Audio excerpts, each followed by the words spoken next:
Bonjour chers amis, Gaza, Ukraine, droit à se défendre ou vengeance? Pour tenter de justifier la contre-attaque meurtrière sans fin d'Israël sur Gaza, qui a toujours lieu actuellement, on entend parler de droit à se défendre. Bon. Il n'y a pas que dans ce cas-là qu'on en entend parler. On le retrouve à chaque guerre à peu près, surtout depuis quelques années, et il est aussi invoqué par Vladimir Poutine pour tenter de légitimer la guerre qu'il mène en Ukraine. Alors, la question qui est évidente, c'est est-ce que c'est de la défense? Est-ce que ce droit à se défendre est justifié réellement dans les actions d'Israël ou de la Russie? La question est centrale parce que les actions de l'un comme de l'autre sont condamnées par le droit international.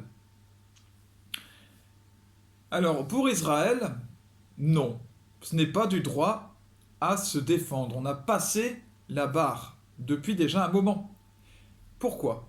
Parce que le droit à se défendre doit correspondre à certains critères. D'abord, la réponse de défense doit être proportionnée aux dégâts reçus lors de l'attaque. Or, du côté israélien, il y a eu à peu près 1200 morts lors de l'attaque du Hamas. Il y a aujourd'hui, du côté palestinien, à peu près, alors je vous parle, 12 000 morts, même plus, donc qui ont été occasionnés par les Israéliens en représailles. On est donc au-delà du droit à se défendre, largement. Aussi, pour que le droit à la défense soit respecté, il faut ne viser que les coupables. En l'occurrence, le Hamas. Or, alors là, c'est clair pour tout le monde, je pense, Israël est énormément critiqué, même par le bloc américain qui est son plus fidèle soutien, parce qu'il bombarde des civils, qu'il tue des civils, ce qu'il ne conteste pas lui-même, mais qu'il prétend justifier en disant ben oui, mais nous visons les responsables du Hamas. Et donc, à partir de là,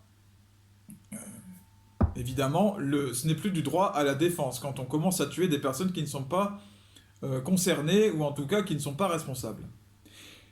Enfin, cette réponse ne doit pas durer longtemps. Il faut que ce soit dans un temps réduit.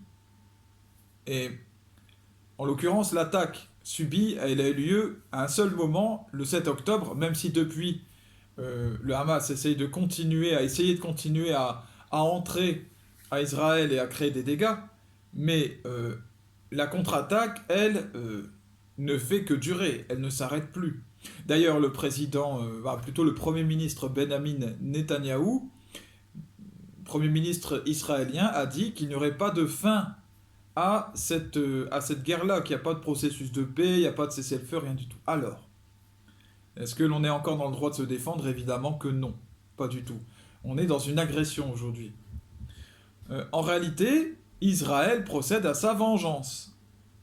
Ce qui n'a rien de juste, ce qui n'a rien de légal, et donc ce qui n'a rien de divin, encore moins.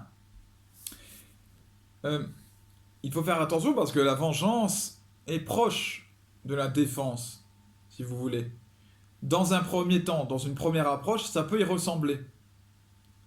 Seulement, c'est comme sa sœur diabolique. Ça se joue à une nuance, mais ça change tout. Le fond du cœur, l'intention n'est plus la même. La défense est juste. La vengeance est condamnée. Et quand je dis condamnée, je parle même au niveau spirituel, bien entendu, comme d'habitude avec moi. Pour l'Ukraine maintenant, puisque Vladimir Poutine dit qu'il ne fait que se défendre. Eh bien là encore, non. Ce n'est pas un droit à la défense, mais bien une agression. Vladimir Poutine prétend, pour justifier un droit à la défense, qu'il y a un risque trop important en Ukraine, puisqu'il y a d'anciens nazis et des séparatistes et je ne sais quoi.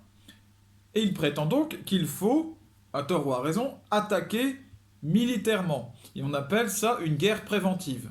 C'est-à-dire, attention, il y a un risque, avant de me faire attaquer, j'attaque moi-même. Mais alors, à ce moment-là, on devient soi-même l'agresseur. On ne peut se défendre que contre une attaque qui a eu lieu. Voilà, c'était l'objet d'un film de Steven Spielberg qui s'appelait Minority Report. Si vous ne l'avez pas vu, vous pouvez le voir.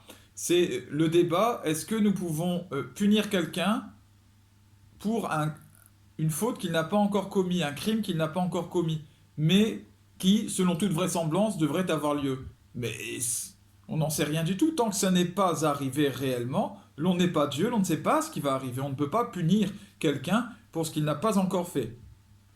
Donc, l'attaque de la Russie sur l'Ukraine est infondée. Elle est injuste. Elle n'est pas un droit à la défense. Elle est une attaque.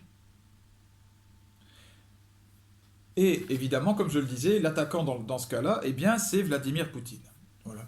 Eh bien, mes amis,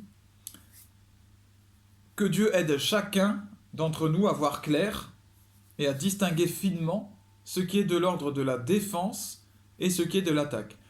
J'encourage les fidèles croyants qui me regardent de tous bords à prier.